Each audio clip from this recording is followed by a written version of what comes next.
우리 본문 20절 말씀을 다시 한번 읽어볼까요? 시작. 내가 너희에게 말한다. 너희의 의가 율법의 학자들과 바리새파 사람들의 의보다 낫지 않으며 너희는 하늘나라에 들어가지 못할 것인다. 오늘 예수님이 산에 오르셔서 이제 하시는 설교가 산상설교라고 이야기했습니다. 여기서 내가는 누구냐면 예수님이시고 너희에게는 누구냐면 산에 오른 사람들, 하나님 나라로 전하는 사람들에게 이야기합니다. 그러니까 여기에서 너희의 의는 무엇이냐면 하나님 나라의 의인 거죠. 그 하나님 나라의 의가 율법학자 바리새파 사람들의 의보다 뭐 해야 된다라는 거죠? 나아야 된다라는 거죠. 그래야 하나님 나라를 누릴 수 있고 하나님 나라의 백성으로 살아갈 수 있다라는 겁니다. 만약에 우리 세계교회 성도님들 가운데 자녀들이 만약에 여러분에게 오셔서 부모님 저 이민 가고 싶어요 라고 한다면 아마 여러분 물어볼 거예요. 그 나라가 뭐가 더 좋은 건데?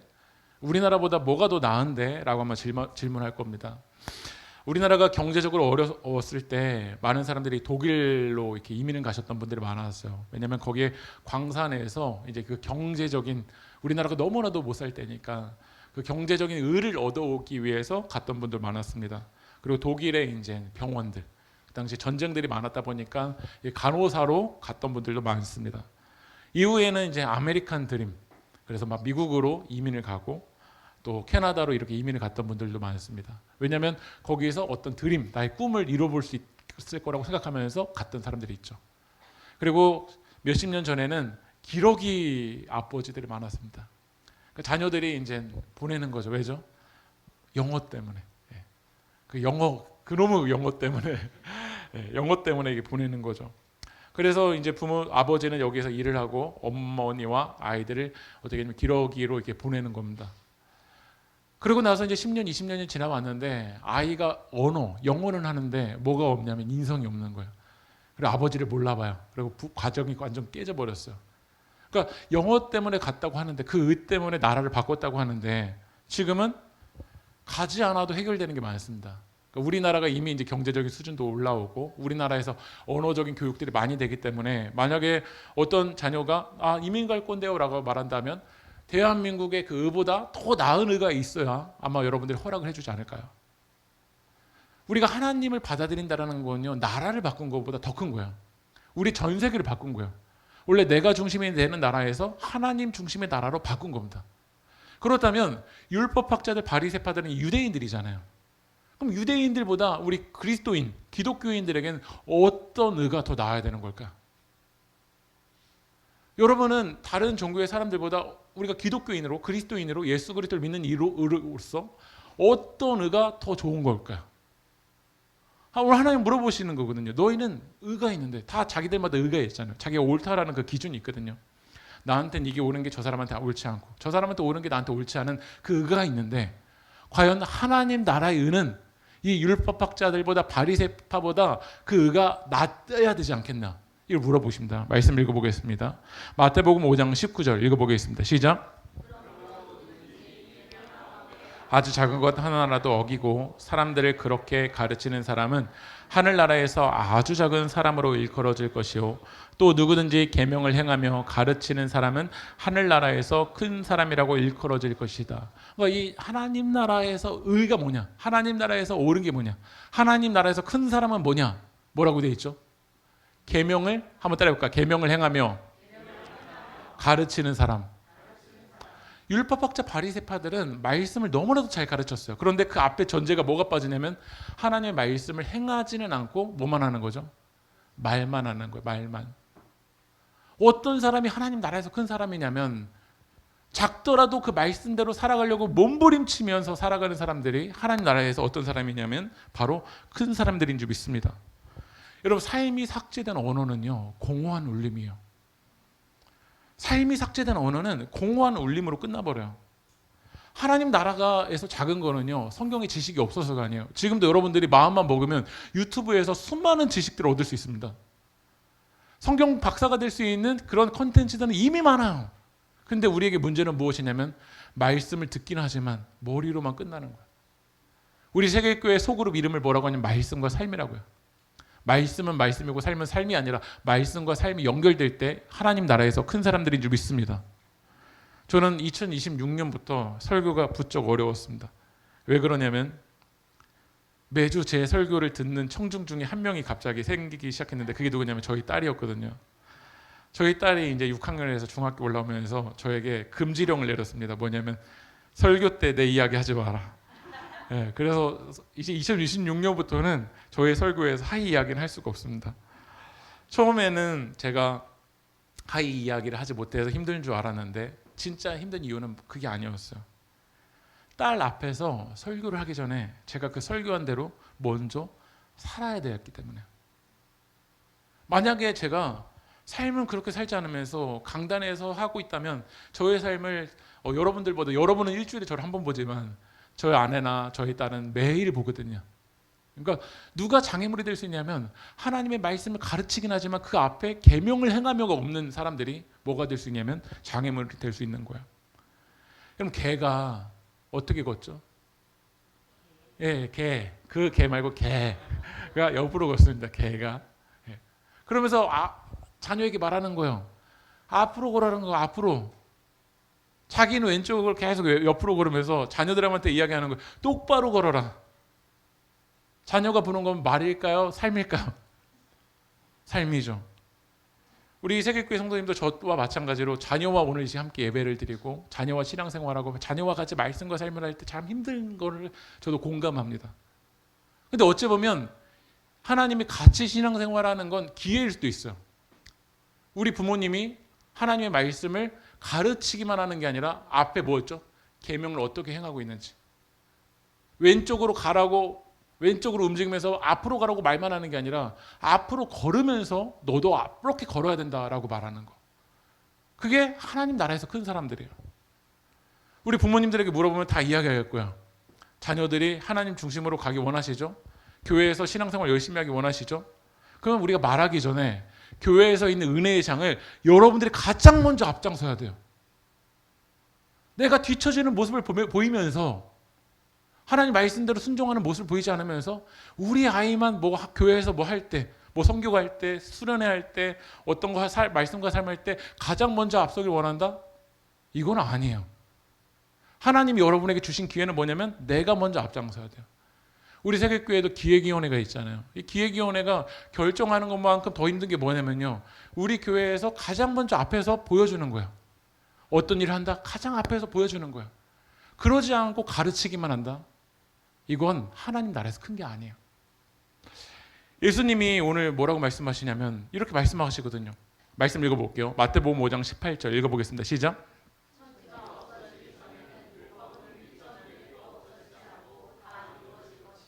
1.1획도 없어지지 않고 다 이루어질 것이다. 이게 히브리어입니다. 히브리어가 참 어려워요. 저도 이게 신학교 때 막 1년치 배우는데 너무 어려웠어요. 헬라어도 어려웠고요. 근데 히브리어 같은 경우는 이 작은 모음에 따라서 뜻이 완전히 달라져요. 그래서 이 유대인들은 신앙생활을 훈련 어떻게 했냐면 성경 필사였어요. 성경을 필사할 때 특별히 하나님이라는 단어는 제대로 쓰지도 않고 하나님이라는 단어를 필사하기 전에는 먼저 목욕제계 다 하고 와서 이렇게 쓰는 사람들이었어요. 그리고 한 글자 한 글자 쓸 때 이게 틀리지 않기 위해서 1.1획도 틀리지 않기 위해서 정말 신중했던 사람이었어요. 근데 오늘 예수님 뭐라고 말하냐면 1.1획도 없어지지 않고 다 이루어질 거라고 얘기하는 거야. 아마 이 이야기를 듣는 바리새인들은 예수님께 이렇게 이야기하고 싶을 거야. 한번 넘겨주시면요. 왼쪽에 있는 그림이 지금 뭐 하는 그림일까요? 네, 이삭을 잘라 먹고 있습니다. 근데 이 이삭을 잘라 먹을 때 배경이 어떤 날일까요? 안식일인 겁니다. 오늘 지금 예수님 앞에 손이 오그라든 사람, 손이 마른 사람이 나왔습니다. 그래서 예수님이 이 손이 오그라든 사람, 마른 사람을 고쳐줘요. 근데 그날이 무슨 날일까요? 예수님 1.1획도 없어지지 않고 다 지킨다고 말하는데 안식일도 제대로 못 지키시면서 무슨 예수님의 의가 저의 의보다 바리새파의 의보다 율법학자의 의보다 뭐가 더 나아요? 라고 반문할 수 있지 않을까요? 그런데 여러분 한번 넘겨주시면요. 이 바리새파들은 율법학자는 이렇게 지키는 거예요. 제가 이스라엘 호텔에 가서 이제 사진을 하나 찍었는데 호텔에는요 이게 그 엘리베이터 2개가 있습니다. 안식일 날 2개가 이렇게 바뀌어요. 하나는 유대인을 향한 전용이고요. 하나는 외국인을 향한 전용이에요. 유대인 전용은 계속 써요. 지하 1층, 1층, 2층, 3층, 4층, 5층. 만약 오늘 이 세계교회 성도님들에게 유대인 전용이 있다면 왼쪽에는 지하 2층, 지하 1층, 그냥 다섯 1층, 2층, 3층, 4층, 5층. 왜 그럴까요? 안식일 날 누르는 거는 일을 하는 거기 때문에 그래요. 그래서 유대인 전용은 마음대로 누를 수 있어요.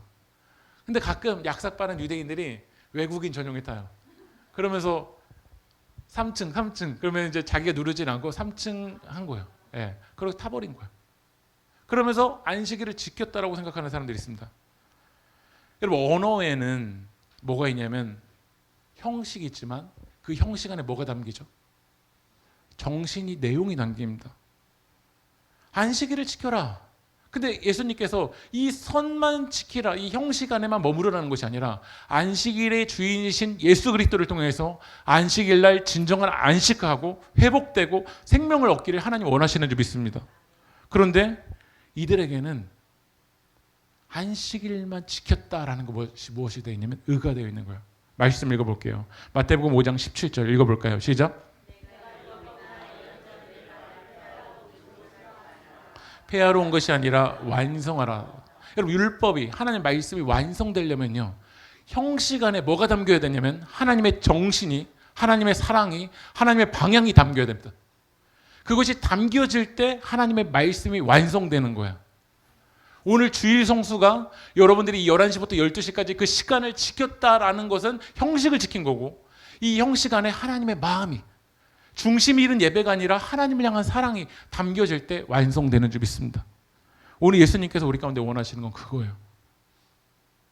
하나님 나라의 사람들은 이 율법이라는 형식 안에만 머무르는 것이 아니라 완성시켜야 돼요. 근데 여러분, 언어는 많은 한계가 있어요. 그래서 시인들은 그 정신과 마음을 담기 위해서 이 언어라는 형식 안에도 한계가 있기 때문에 어떤 방법을 통해서 언어를 썼냐면 은유라는 방법을 통해서 씁니다.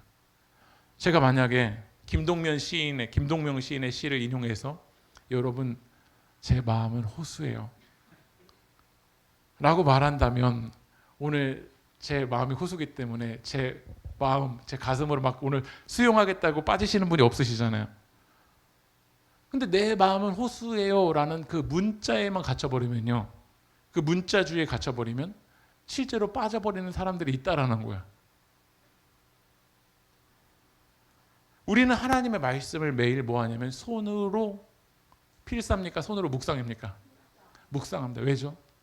언어라는 형식이 있지만 그 언어라는 형식 안에 과연 어떤 하나님의 마음이 담겼나를 알기 위해서 계속해서 같이 씹는 거예요. 하나님의 말씀을 계속해서 잘근 씹으면서 묵상하면서 그 안에 하나님의 마음이 뭘까? 하나님의 사랑이 뭘까? 하나님이 원하시는 건 그 형식 문자에만 접촉하고 끝나는 것이 아니라 문자 안에 담겨져 있는 하나님의 마음이 담겨지길 원하거든요. 오늘 여러분들은 마태복음 5장 17절의 말씀 읽으면서 문자라는 소리만 접촉하고 가는 겁니까? 아니면 이 문자 안에 담겨져 있는 하나님의 심장 소리와 우리는 접촉하고 가고 있습니까? 말씀 다시 한번 읽어볼게요. 넘겨주시면요. 마태복음 5장 17절을 유진 피터슨 메시지 성경에서 이렇게 번역했어요. 내가 온 것은, 같이 한번 읽어볼까요? 시작. 나는 그 모든 것을 거대한 파노라마 속에 아우를 것이다.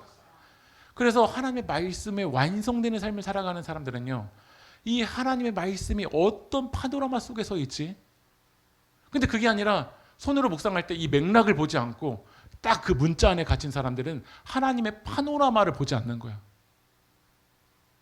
그러니까 말씀을 지킨 것 같지만 그것이 형식 안에만 머무를 뿐이지 하나님의 마음과 연결되지 않기 때문에 나은 의가 아닌 거야.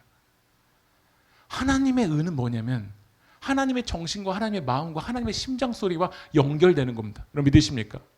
오늘 우리가 찬양을 통해서 고백했던 것처럼 하나님의 마음이 있는 곳에 나의 마음이 있는 거야. 하나님의 눈물이 있는 곳에 나의 눈물이 있는 거야. 하나님의 발걸음이 있는 곳이 어두운 땅이면 그곳에 나의 발걸음이 같이 향하는 게 하나님의 말씀이 완성되는 거야. 그러려면 우리는 하나님의 말씀을 문자로만 보는 게 아니라 하나님의 파노라마 속에서 아우러야 돼. 그래야 하나님 나라로 전환될 수 있을 줄 믿습니다. 오늘 그래서 예수님이 이 산상수훈의 말씀에서 몇 가지를 예를 들어요. 형식, 너희들 이 말씀 지켰다고 생각하지. 그러나 나의 마음은 그 말씀 안에 뭐가 담겨져 있는지 잘 보여줄게. 한번 읽어보겠습니다. 마태복음 5장 21절 읽어보겠습니다. 시작.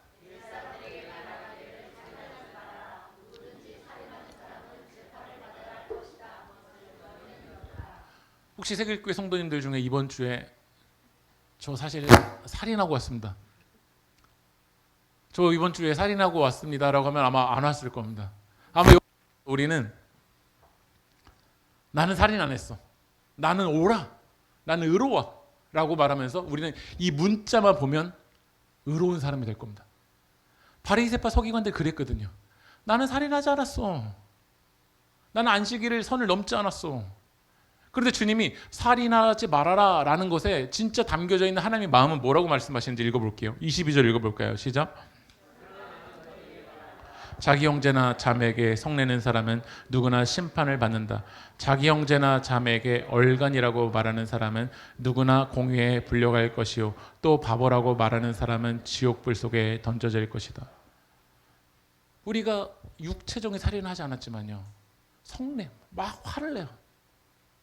그래서 그 화 때문에 누군가는 이번 주 동안 지옥을 살아가는 사람들이 있어요. 누구는 형제 자매에게 자기 평가해버리는 거, 얼간이라고. 아, 너 그것도 못하냐고. 또 바보라고 말하면서 이야기하는 사람이 있는 거야. 그 평가의 말이 한 사람을 어떻게 만들 수 있냐면 한 주간 육체적으로 살아있지만 죽은 것처럼 살아가게 만드는 사람들이 있다는 거야. 여러분들 그럴 것 같으면 우리가 말씀과 삶을 할 때 누군가 이야기를 들으면 막 화가 나고 왜 저런 식으로 살지? 막 평가하고 싶고 그럴 때 오히려 말을 하지 마셔야 돼. 뭐만 해야 되냐? 경청만 하세요. 경청만. 예. 근데 우리가 쉽게 성내버리고 쉽게 판단해버리는 말이 내가 생각할 때는 그 사람을 위해서 해준 말이라고 할 수 있지만 그 상대방에게는 그 말에 갇혀서 한 주간 죽음을 살아가면서 살아가는 사람들이 있을 수 있다는 거야. 그런데도 우리는 이렇게 생각하겠죠. 나는 살인하지 않았어요. 근데 주님은 이야기합니다. 넌 살인했어. 넌 살인했다고. 그래서 하나님을 믿는 사람들에게 언어가 정말 중요해요. 모르겠으면 한번 따라해보겠습니다. 모르겠으면 침묵하자. 모르겠으면 차라리 침묵하자. 그럼 반이라도 갑니다. 근데 쉽게 화를 내고 쉽게 내던지는 그 말이 누군가를 죽일 수 있는 말이 된다는 거예요. 또 말씀 읽어볼게요. 한번 넘겨주실까요? 23절 24절 읽어보겠습니다. 시작. 내가 제단에 제물을 드리려고 하다가 내 형제나 자매가 내게 어떤 원한을 품고 있다는 생각이 나거든 너는 그 제물을 제단 앞에 놓아두고 먼저 가서 내 형제나 자매와 화해하여라. 그런 다음에 돌아와서 제물을 드려라. 구약시대의 제물은 왜 제물을 드렸을까요? 화해를 목적으로 드렸어요. 하나님과 화해하려고. 우리가 죄를 지었기 때문에 이 하나님과 화해하기 위해서 어떻게 했냐면 제물의 피를 통해서 화해하기 위해서. 근데 제물을 드리는 목적이 뭐라고요? 화해잖아요. 근데 오늘 나는 헌금을 했어요. 그런데 하나님 뭐라고 말씀하시죠? 형제 자매나 누구에게 원한을 품고 있는 생각이 있으면 먼저 제물보다 먼저 뭐라는 거죠? 화해부터 하라는 거야. 왜냐하면 이 제물이라는 그 단어 안에 담겨져야 될 건 뭐냐면 화해거든요. 하나님과 화해, 이웃과의 화해야. 주일날 아침에 우리 부모님들 많이 화나시죠? 일어나! 그러니까 오면서부터 우리는 하나님께 화해의 마음이 아니라 왜 쟤는 안 일어날까? 왜 이렇게 열심히 없을까? 예. 그런 마음으로 와 있을 때가 참 많은 것 같아요. 근데 하나님이 원하시는 그게 아니에요. 먼저 우리가 하나님 안에서 형제와 자매와 부부 사이에 안식하고 평화를 누리고 그 샬롬을 하나님께 올려드리고 원하세요. 그래서 주일날 여러분들이 먼저 우리가 하나님께 올려드릴 건 그거야. 깨어져 있는 것이 있다. 한 주간에 내가 말을 실수했다. 그러면 용기 내서 전화하세요.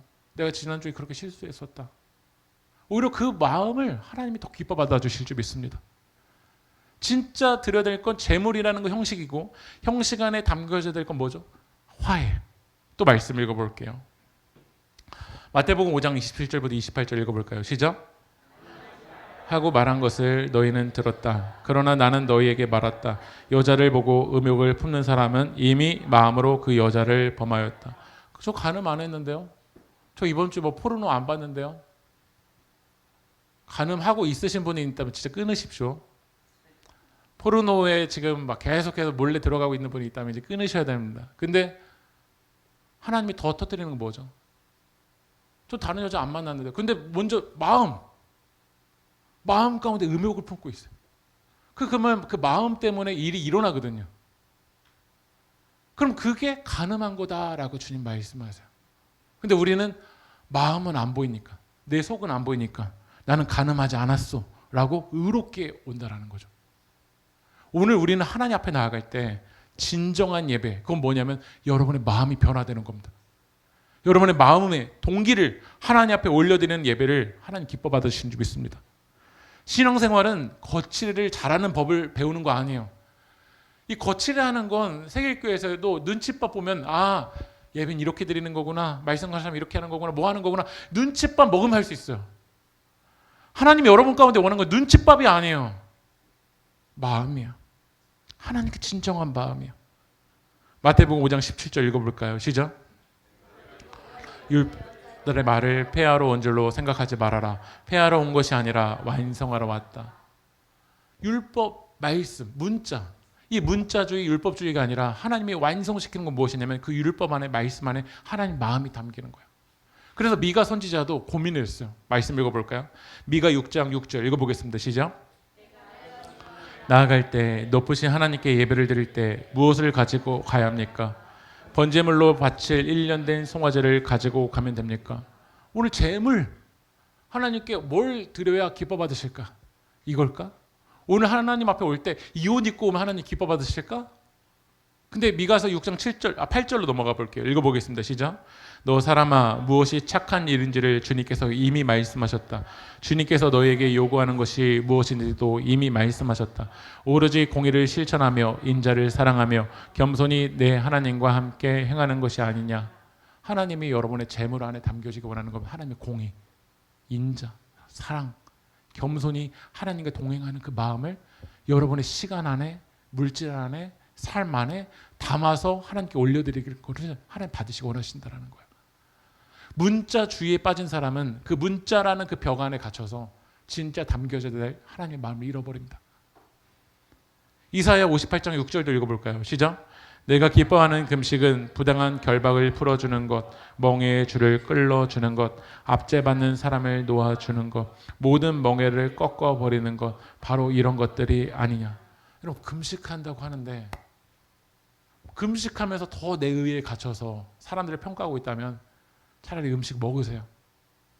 하나님이 기뻐하는 음식은 뭐냐면요, 결박을 풀어주는 거예요. 멍에의 줄을 끌어주는 거예요. 압제받는 사람들이 손을 놓아주는 거예요. 멍에를 꺾어버리는 거예요. 여러분, 하나님이 진정으로 원하시는 손으로 묵상이 뭘까요? 손으로 묵상을 하면서 그 문자주의에 갇혀서 누군가를 더 결박하고 더 평가하고 더 갇히게 만드는 거 하나님이 원하시는 손으로 묵상 아닙니다. 하나님이 진짜 기뻐하시는 손으로 묵상은 그 묵상을 통해서 여러분의 압제들이 풀려지고 멍에가 꺾어지고 멍에의 줄이 끌어지는 그런 일들까지 나아가는 것을 하나님이 여러분 가운데 원하시는 줄 믿습니다. 부모님이 이렇게 이야기합니다. 자녀에게. 너 이럴 거면 나가. 어떻게 될까요? 문자주의적인 삶을 살아가면 나가버린다 진짜. 그러면서 이야기했죠. 엄마가 나가라고 했잖아. 나가라고 했잖아. 그러나 이럴 거면 나가. 예, 그 안에 엄마의 마음은 뭐가 담겨 있을까요? 맞습니다. 제발 돌아와줘. 나는 널 너무 사랑해. 그런데 이 길로 가는 거 위험하거든. 그 안에 하나님 아버지의 마음이 담겨져 있는 거잖아요. 청개구리가 엄마가 산으로 가면 강으로 가고 오른쪽으로 가라면 왼쪽으로 갑니다. 그 엄마의 말씀대로 살아가지 않는 거예요. 그러니까 엄마가 이 개구리가 죽기 전에 청개구리가 반대로 할까 봐 마지막으로 이렇게 이야기합니다. 뭐라고 하죠? 내가 죽으면 이 강가에 개울가에 묻어달라고 이야기합니다. 그런데 마지막에 이 청개구리가 엄마의 말을 따릅니다. 그래서 어떻게 하죠? 강가에다 묻어버립니다. 개울가에다가. 우리의 신앙생활이 그러지 않은지 생각해 보게 돼요. 하나님이 오늘 여러분 가운데 원하시는 그 말씀의 문장 속에 담겨져 있는 그 주님의 마음은 뭘까요? 그 주님의 마음이 해석되고 그 주님의 마음과 접촉하는 게 하나님 나라에서 바르는 거예요. 그러지 않고 그 마음과 접촉하지 않는 채 이 형식과 언어에만 붙잡히면 여러분 점점 더 사나워집니다. 제일 무서운 사람들이 종교인들인 거야. 왜냐하면 마음은 담겨져 있지 않고 그 문자적인 칼날에만 갇혀서 사람들이 계속 문자로 칼날질하거든요. 그 칼날질로 그 사람이 사는가 보세요. 그 영혼이 사는가 보세요. 점점 더 떠나가요. 왜냐하면 하나님 아버지의 마음과 접촉되지 않기 때문에 그래요. 마태복음 11장 19절 말씀 읽어볼까요? 시작. 마시기도 하였다. 그랬더니 사람들이 말하기를 보아라, 저 사람들은 먹보요 술꾼이요 세리와 죄인의 친구다 라고 말한다. 그러나 지혜는 그 한 일로 인하여 옳다는 것이 입증되었다. 예수님이 와서 죄인들이랑 같이 먹고 마시니까 뭐라고 하죠? 아, 저 예수님 먹보 술꾼, 아 저기 죄인들이랑 같이 있고 어떻게 저길 가 예수님이? 예수님을 위해서 한 여인이 향유를 깨뜨려요. 그랬더니 뭐라고 하죠? 이걸 가지고 가난한 사람들한테 나눠주면 얼마나 많이 나눠줄 텐데. 우리 세계교회 재정도 첫 번째로 선교가지만 많은 부분도 이 공동체 안에서 음식에 대한 부분으로 쓰일 때 많아요. 근데 그 안에서 우리가 왜 음식에 대해서 또 돈을 지출하냐면, 헌금 지출하냐면 그 안에 같이 모여서 하나님의 사랑을 담으려고 하는 거야. 근데 이거는 없고 이 가룟 유다처럼 이 바리새파 서기관들처럼 어떻게 예수님이 저렇게 먹기만 하냐. 그러니까 오늘 예배 끝나면 우리 정발산에 가서 같이 밥을 먹고 같이 간식 나눌 겁니다. 우리 간식을 먹을 거지만 간식 안에 하나님의 사랑을 담을 거죠. 간식만 먹고 오실 겁니까? 아니면 간식을 통해서 사람들 앞에 더 나아가고 사랑을 나누는 걸 담아야 됩니까? 근데 그거를 보지 않고 이 음식만 보고 문자만 보고 형식만 보니까 계속 화가 나는 거야. 여러분의 말씀의 그 문자에는 지금 뭐가 담기고 있나요? 저는 목회를 하면서 저도 긁힐 때가 있습니다. 여러분들이 하는 말 때문에 긁힐 때가 있어요. 언제 긁히냐면 이번 주 저 교회 못 갈 것 같은데요. 그러면 제가 막 긁혀요. 네. 때로는 그 성도님들 중에는 유머처럼 하는 말이에요, 사실. 그러니까 실제로 오시는데 이게 막 농담처럼 하다가 저 이번 주 못 갈 것 같아요. 근데 제가 막 긁혀요, 막 저의 자극 버튼인 거예요. 지난 토요일에도 저희 그루터기에서 산을 갔잖아요. 산을 간 목적이 같이 친해져서 주일날 더 같이 모이고 할 목적인데 힘들어서 좀 못 갈 것 같아요. 그럴 때 막 제가 막 긁히는 거예요, 왜 이렇게 긁힐까? 왜 그러냐면 문자만 보고 있기 때문에 그랬어요. 근데 제가 이번 주에 한 드라마를 통해서 저의 인생이 전환됐던 시간이 있었거든요.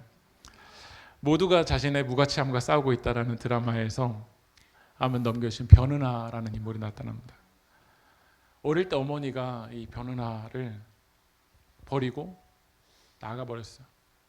그러니까 어릴 때, 이 초등학교 때 이 변은하를 어머니가 변은하를 버리니까 이 트라우마 때문에 이 트라우마와 비슷한 자기가 버려질 것 같은 상황만 오면 막 코피가 나는 거예요.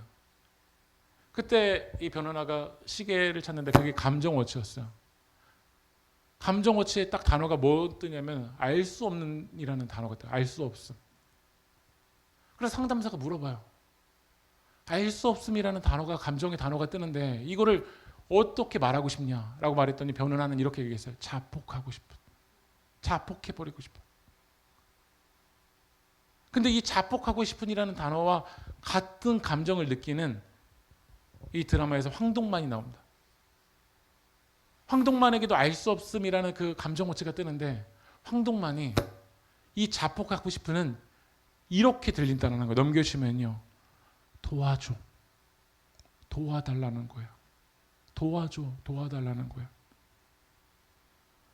저는 그 말 한마디가 저의 마음에 싹 들어왔어요. 이제부터 우리 세계교회 성도님들이 저한테 때로는 유머로 저 이번 주 교회 못 갈 것 같아요 라고 하면 이제 도와줘요. 그렇게 듣기로 했어. 마음이 너무 평안해요. 네, 가끔 막 뭐 한다고 하면 안 한다고 하고 안 쓰고 그러면 저는 그렇게 듣기로 했어요. 도와줘요. 예. 저한테 툴툴대든 뭐 불평하든 이제는 저는 이렇게 듣기로 했어요. 도와줘요. 예. 마음이 너무 평안해졌어요. 때로는 나라는 좁은 세계 속에 살아가다 보면 우리도 도와줘요라는 그 말을 건강하게 말하기가 어려운 것 같아요. 그래서 자폭하고 싶어요. 다 때려치고 싶어요. 안 하고 싶어요. 라고 이렇게 문자적으로 우리에게 들려줘요. 근데 우리는 그 문자만 들으면 그 사람과 벽이 생깁니다. 담이 생깁니다. 근데 그 문자 안에 담긴 도와줘요를 바라봤으면 좋겠어요.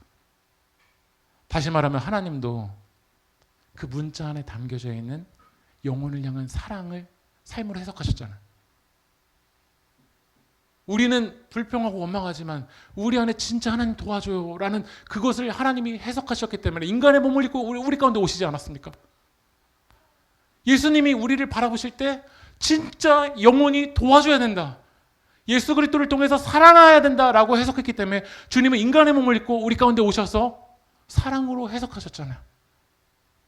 그렇다면 하나님 나라로 전환한 우리들, 이제 우리에게는 그런 문자가 들리지만 그 문자 안에 하나님의 사랑으로 해석해서, 하나님 마음으로 해석해서 우리 안에 있는 담을 뛰어넘는 일들이 일어나게 주님의 이름으로 축복합니다.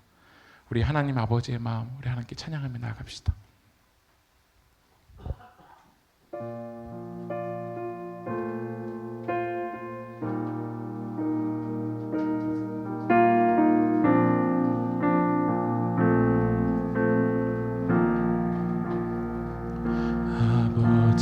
당신의 마음이 있는 곳에 나의 마음이 있기를 원해요.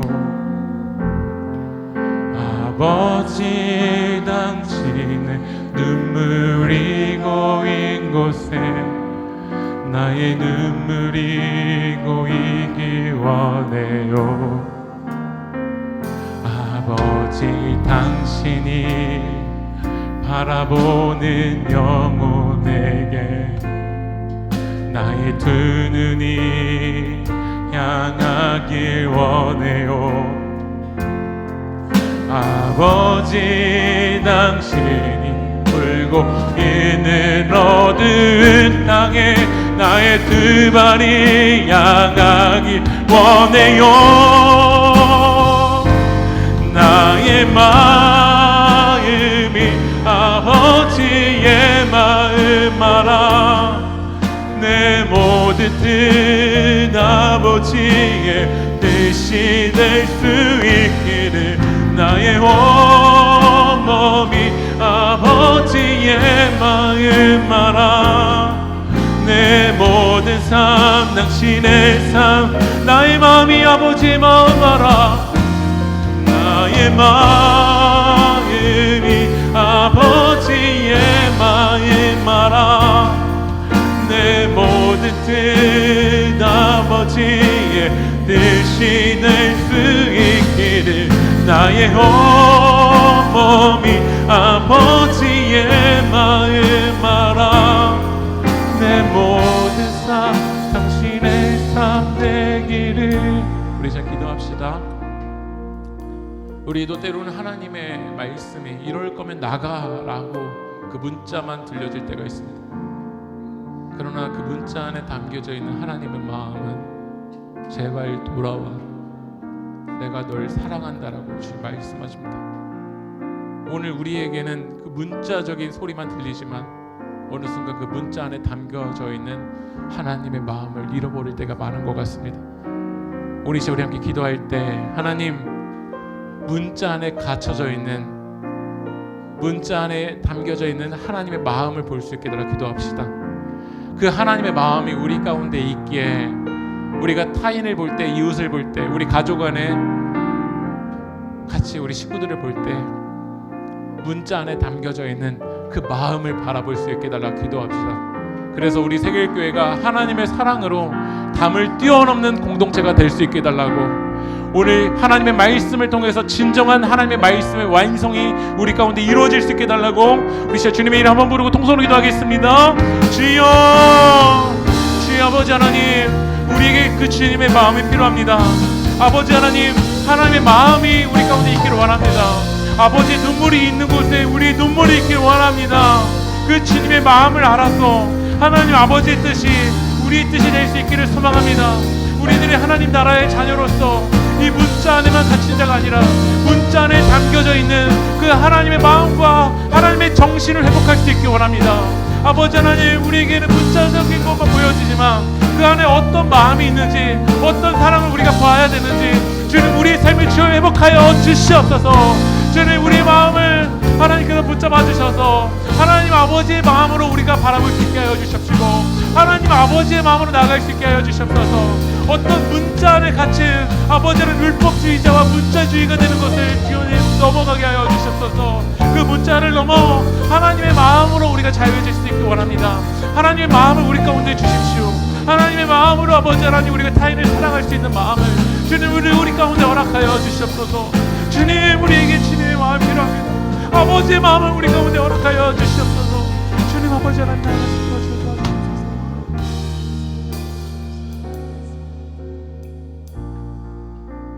하나님, 바리새인들은 율법의 문자를 지키느라 사람을 잃었지만 예수님은 율법의 정신을 완성하기 위해 사람을 얻으셨습니다. 주님, 우리들이 문자만 지키느라 사람을 잃어버린 자가 아니라 하나님의 마음과 연결되어서 사람을 얻는 영혼을 담을 수 있는 교회로 살아갈 수 있도록 주여 인도하여 주시옵소서. 이 모든 말씀 살아계신 예수님의 이름으로 기도합니다.